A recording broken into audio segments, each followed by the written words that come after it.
രണ്ടാഴ്ച കൊണ്ട് PCOD മാറ്റാം. ഒരു എക്സസൈസും ചെയ്യേണ്ട ആവശ്യമില്ല. അതുപോലെ എക്സസൈസ് കൊണ്ട് മാത്രം PCOD മാറ്റാം. ഒരു മരുന്നും കഴിക്കേണ്ട ആവശ്യമില്ല.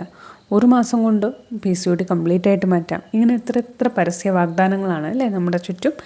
അപ്പോൾ അങ്ങനെ PCOD മാറുമോ? ഒരു മാസം കൊണ്ടും കുറച്ച് എക്സസൈസ് ചെയ്താലും ഒന്നും മാറുന്ന ഒന്നല്ല PCOD എന്നും കൂടെ നിങ്ങൾ മനസ്സിലാക്കുക.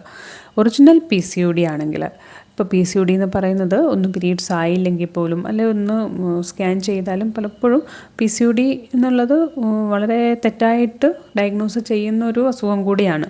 ഒറിജിനൽ PCODയുടെ ലക്ഷണങ്ങളുണ്ട്. വളരെ വ്യക്തമായ PCOD ആണെങ്കിൽ അതിൻ്റെ റൂട്ടെന്ന് പറഞ്ഞാൽ അത് നിങ്ങൾക്ക് തുടങ്ങിയിട്ട് ഒരു 10-15 വർഷമായിട്ടുണ്ടാകാം. അല്ലെങ്കിൽ അമ്മയുടെ ഗർഭപാത്രത്തിൽ നിങ്ങളുള്ളപ്പോഴേ അതിൻ്റെ റൂട്ടായിട്ടുള്ള കാര്യങ്ങൾ ആരംഭിച്ചിട്ടുണ്ടാകാം. അപ്പോൾ അങ്ങനെയൊന്നും വന്ന PCODനെ, കുറച്ച് ജനറ്റിക് ടെൻഡൻസി ഉള്ള PCODനെ ഒന്നും നമ്മൾ ഒരു മാസം കൊണ്ടോ 2 മാസം കൊണ്ടോ ഒന്നും മാറ്റാൻ സാധിക്കില്ല എന്നുള്ളതാണ് സത്യം. അപ്പോൾ നിങ്ങൾ ഒന്ന് വിശ്വസിക്കുക. ശരീരം കൊണ്ട് വല്ലാതെ വിപ്ലവങ്ങൾ നമ്മൾ ചെയ്യാതിരിക്കുക. അത് നമുക്ക് ലോങ് ടേമായിട്ട് നിലനിൽക്കുന്ന പലതരം ഭവിഷ്യത്തുകളുണ്ടാക്കും.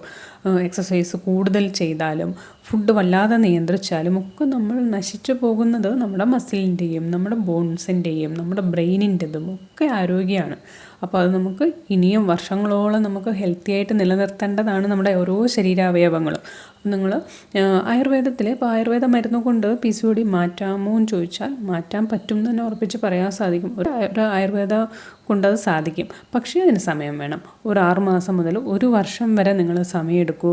PCODയെ പടിപടിയായി ശരീരത്തിന് ഒരു ഹെൽത്തി ദോഷങ്ങളോ ഉണ്ടാവാതെ ശരീരത്തെ വളരെ ഹെൽത്തി ആയിട്ട് നിലനിർത്തിക്കൊണ്ട് നിങ്ങൾക്ക് PCOD മാറ്റണമെങ്കിൽ നിങ്ങൾക്ക് എല്ലാ ഓപ്ഷനും ശേഷം നിങ്ങൾക്ക് ആയുർവേദം സെലക്ട് ചെയ്യാവുന്നതാണ്.